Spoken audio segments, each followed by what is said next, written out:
శరీరంలో బాడీలో ప్రాముఖ్యమైంది మనస్సు అని చెప్తారు. బాడీలో అవయవాలనేమో హార్ట్ అని ఎలా చెప్తారో, అలాగే జీవితంలో చాలా ప్రధానమైనటువంటి కేంద్రము మైండ్ అంటారు. మైండ్.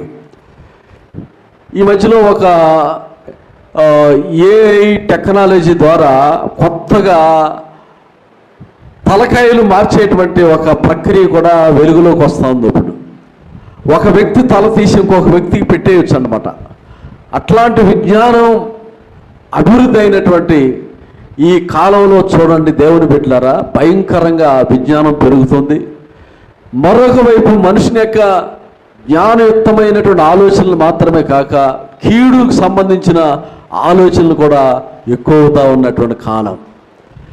నోహు దినాల్లో ఏ విధంగానైతే జనుల యొక్క ఊహ అంతయు కేవలం చెడ్డగా మారిపోయిందో,